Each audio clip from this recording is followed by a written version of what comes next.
Alright, so here is part 3 of my semester exam review. This should be the last part.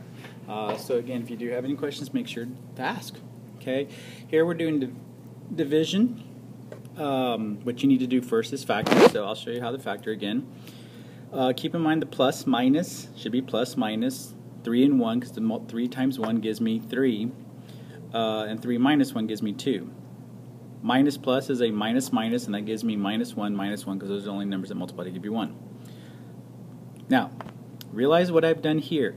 With division, the second one gets flipped, so I'm actually factoring the bottom one, the x squared plus 3x minus 4, which plus minus is plus minus.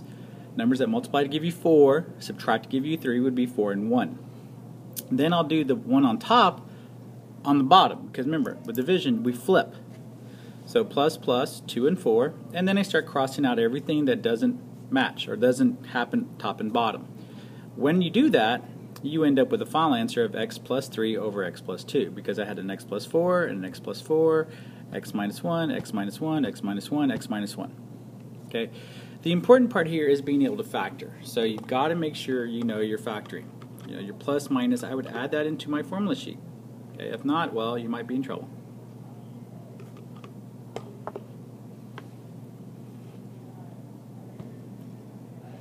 Okay, the next one, number 45, we have to add. And on this one, you need to factor again. We're factoring the denominator, because that's all we really need to factor.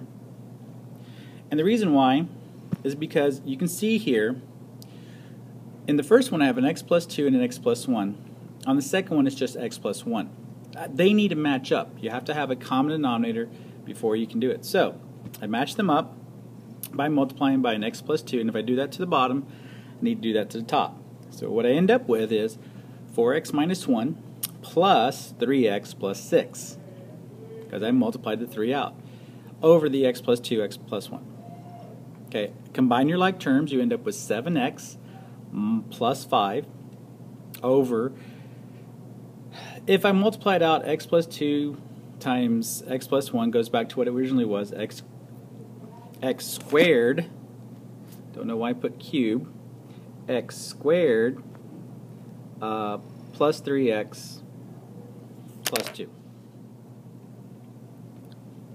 Okay, subtraction, same thing. I'm going to factor. Minus minus would be a plus minus, and it would be 2 and 3, because 2 minus 3 is a negative 1. And so then I need to multiply the other one by x minus 3. When I do that, I'll end up with x squared, 1 minus an x squared, minus a 3x would become plus 3x, because the minus and the minus will make it plus. That should be 3x. Over the x plus 2, x minus 3. Nothing really to do there, there's no like terms, so just put them in order. Negative x squared plus 3x plus 1 over x squared minus 6, minus x minus 6. Okay, I have no idea why I put plus 3x plus 2. Oops. Let's try that again. Minus x minus 6.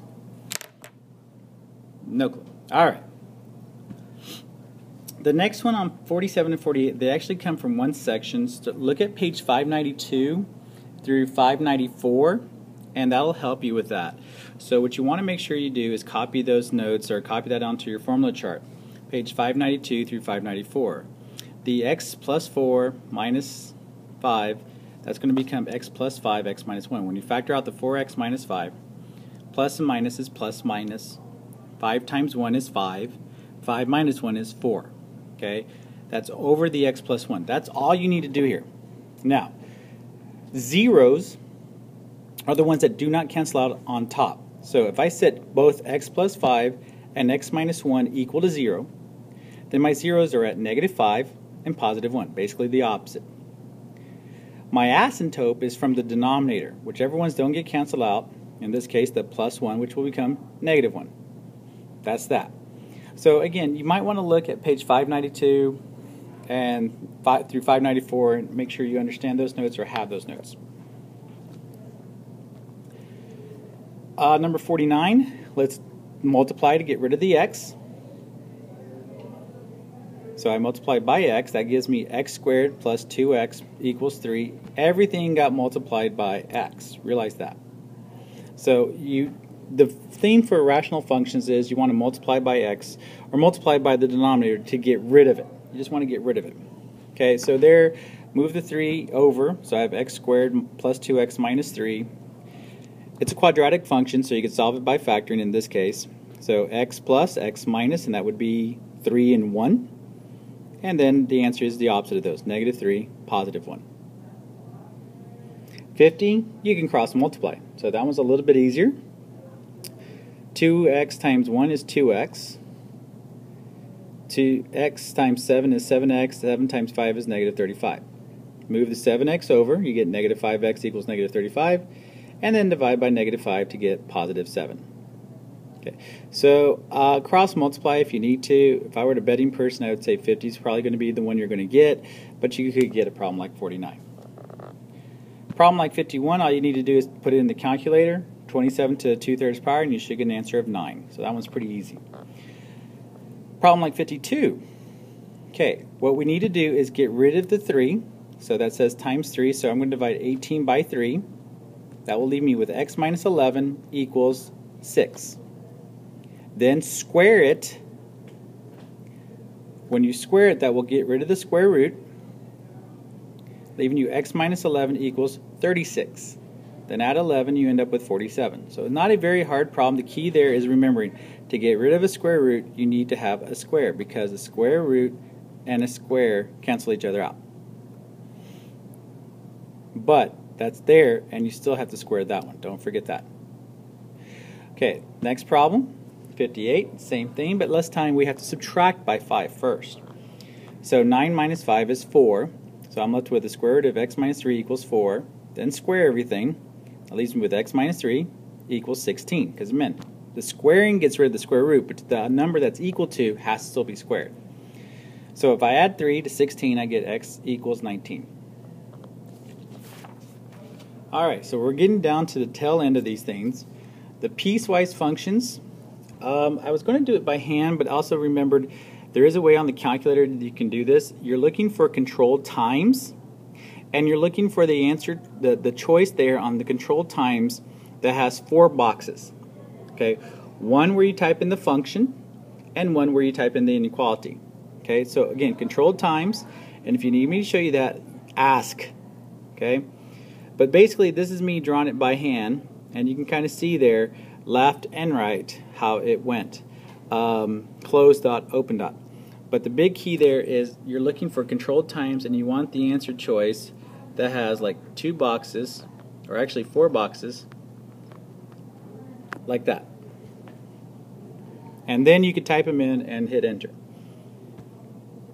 Alright, 55, just add. So that one's pretty easy. That would be negative x plus 1. 56, subtract first, then worry about the 2. Okay, so what I did here was I said x plus 2 minus x squared, which gives me negative x squared plus x plus 2, because nothing can combine. Then put the 2 in. So that's negative of 2 squared plus 2 plus 2, which equals 0. Okay, so there I subtracted first, then I tried to put in the 2 once I had my combined function. 57, you multiply. I'll do this one with vertical multiplication. So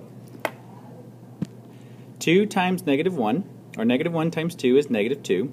Negative 1 times x is negative x, or negative 1x. Negative 2 times 2 is negative 4x. Notice that goes under. And negative 2 times x is negative 2x times x is negative 2x squared. Combine your like terms, and you end up with your final answer of negative 2x squared minus 5x minus 2. 58, we are going to plug in. When you see it like this, think this. The negative 2 is next to which letter? G. So that means I'm going to put that negative 2 into the x for the G. So I'm going to have negative 2 times negative 2 minus 1, which would give me an answer of 3. That answer goes in the F. So now I'm going to say 3 plus 2, which is 5. That's it. Okay, that one's very simple. 59 is the same thing. It's just written differently. So if we put x in place of the g function, which it has an x, so that doesn't really do anything, then we put the g in place of the all of g, negative 2x minus 1, all of that in place of x squared, or in place of the x on x squared. That would leave me with negative 2x minus 1 squared, which fully multiplied out would give you 4x squared plus 4x plus 1. Alright, last few questions here. Center, if the center is at 0, 0, it's just x squared plus y squared. And then you need a square root of 3. 3 squared is 9. If you graph that, you go 3 up, 3 down, 3 across, 3 to the left, whatever. You end up with a circle like that. 61, a little bit harder, but not much. Okay? X minus what? Minus 2 squared plus y minus the y number, 3 squared, equals 4 squared, which is 16.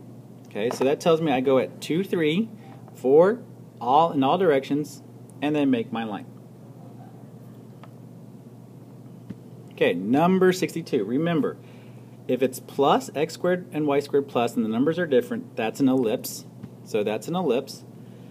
The 4 is under the 2. The square root of that is 2. So we went 2 across both ways. The square root of 9 is 3, so I went 3 up and 3 down, and then I made my oval. And that's it.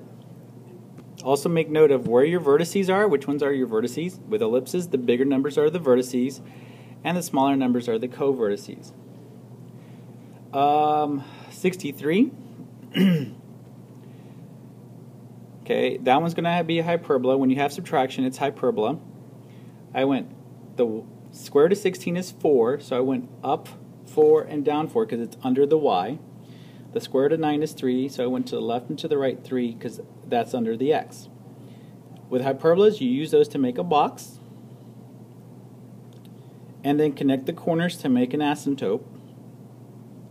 So you can see me making my asymptotes. And then because the y is the first one, that's the one that the hyperbola has to cross. So they're going to cross the y-axis. So you're going to make some hyperbola that would go up and down, like that. And that's pretty much it. Okay, and identify the asymptotes, identify the vertex, and identify the co-vertices. That's pretty much it for the semester exam review. If there's any special things I need to mention to you, I will. But make sure you listen to these videos, go over everything, and if you need to, ask questions. Good luck.